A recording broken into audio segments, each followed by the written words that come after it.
A big problem with freestyling is that people view it as an advertisement for how good an artist is, or a sampler of what that artist's music is like, or even a prerequisite for being one. But it's wrong!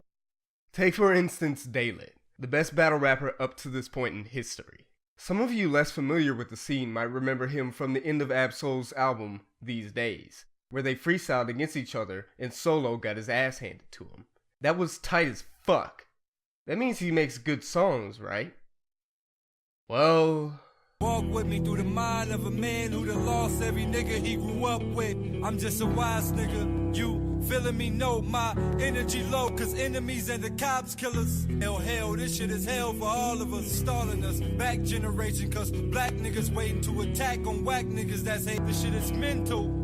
Simple, but we face and wash like we got pimples. Get locked and we facing a hole like we got dimples. We all bloods, but this crip shit got us crippled. Milking our babies, tugging on the nipple. Ass while we assed out, cause we sagging. Bragging out our top blew up, March world. But nobody wanted to be a Simpson. So we sip some of that, but if it's magic, even magic got AIDS. So there's just an obstacle for us to grow, gain, build as a whole. But they put a man in the hole, they Saddam us. This song is underwhelming, to say the least. The lyrics are fine, but the flow and delivery are not.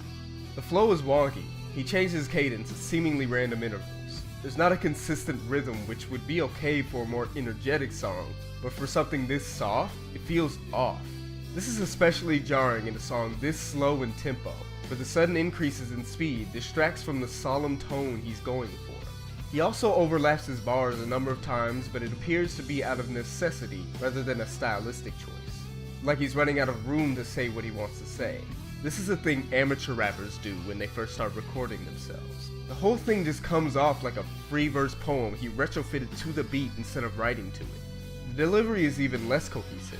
Similarly analogous to poetry, his voice is akin to someone doing spoken word or slam poetry. I figured he was going for an impassioned man screaming from the rooftops, or desert plateau thing, but the emotion in his speech is given with little to no regard to the production. The aggression in his voice clashes with the calm instrumentation, and because of the mixing and his tone of voice, he overtakes the beat in volume. It sounds like he's battle rapping the mic. Granted, this song is 4 or 5 years old at this point, and his more recent work is much better, but those flows still retain this stiffness in the rhythm, like he's struggling to find a pocket to fit in, and the voices he chooses don't always fit the tone of the production, and are usually mixed in a way that undercuts it. I can't shake this feeling when I'm listening that he's still on some level fighting the beat for dominance on the track, when it shouldn't be a fight. It should be a symbiotic relationship. Like I said earlier, he's not a bad rapper, he just dumped all his skill points into the lyrical stat and kinda just ignored the delivery and flow stats, so we ended up with an overall mediocre experience. Also, his beat selection isn't great, so no, being a good freestyler doesn't mean you make good music, especially if you spend more time rapping a cappella instead of over a beat. Judging an artist based off of one song you hear is preposterous, but judging an artist based off of freestyle is even worse. I love Childish Gambino. One of my favorite rhymes he's ever spit is his freestyle over Pound Cake, and even though it showcases his wittiness and the existential dissatisfaction with life expressed on the album that followed it, it still doesn't give me the full picture. This freestyle doesn't sound like Bonfire, it doesn't sound like Do You Like, it definitely doesn't sound like Redbone, and it sure as shit doesn't sound like Flight of the Navigator. It doesn't tell me how he composes choruses, it doesn't tell me the different subject matters he covers in his songs, it doesn't even tell me what kind of beats he raps over. The only thing this freestyle, or any freestyle, tells me is that they can freestyle. Trying to get a beat on the collective sound of an entire discography through a snippet of bars that at best present a generalized, unfocused version of whatever they rap like at the time is ridiculously unfair. This rings true even more so for an artist as versatile as him that has gone through as many different stages as he has. By far the worst argument for freestyling's supposed necessity is that it's tradition to do so. We should keep doing things because we've always done them that way. Nothing should ever change. It's not like anything we did in the past was bad. A big part of why people used to freestyle so much is because they didn't have the internet back then, and most people didn't have access to a studio, let alone money to print out tapes and CDs. They got their name out there by freestyling at parties and gatherings around the block. When you reach a certain level of local fame and were revered by your peers in your neighborhood, the idea was that you get the attention of a label or studio exec and get a shot at the deal. You had to freestyle back then to gain notoriety, or else you probably wouldn't make it. It's part of how M got noticed, and an even bigger part of how Snoop got noticed. But nowadays, recording equipment is much cheaper. Getting a song out there costs nothing, as anyone can throw up a track on YouTube or SoundCloud, and we have social media to network through, which allows thousands, even millions of people we never even met to hear us and gain notoriety that way. You no longer need to freestyle to be successful, and holding the modern rapper to this outdated standard is equally redundant. Another proponent of its prevalence back in the day was that people wanted respect. The ideology of being liked or disliked for things you do outside of the booth, while not an entirely separate video, is too extensive to be covered in depth here. So in short, I'll say this. We should respect artists for the actual art they make, not for doing the equivalent of a fucking parlor trick.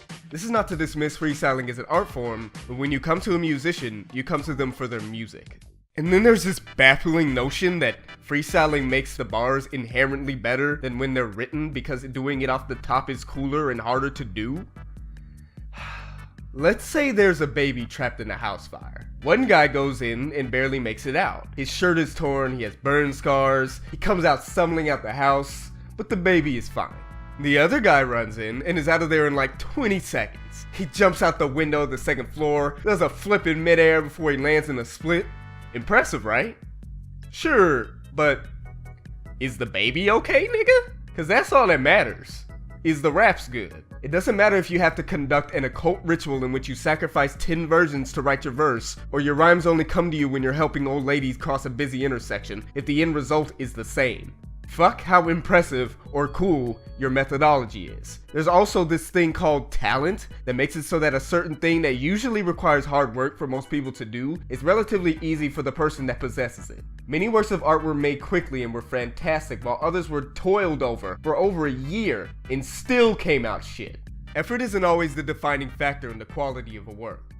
So do freestyles have any functional use whatsoever? The answer is yes, for growth and entertainment. As someone who was notorious back in the day for taking forever to write a verse, I lament never mastering this skill. My bursts of inspiration last a few minutes, if that, and some of my best verses were written in under an hour. The ability to quickly and spontaneously produce something of good quality is indispensable in a field where crossing paths with a potential collaborator often leads to you having to lay down a beat or verse or chorus within a limited time that could alter your career path for the better, and with working with deadlines in general. More importantly, freestyling is fucking fun. Have you seen 8 Mile? It's great! That's another reason people freestyled so much back in the day. Because it was fun. Think of things you do all the time. Things that are required of you. Breathing, going to school or work, brushing your teeth.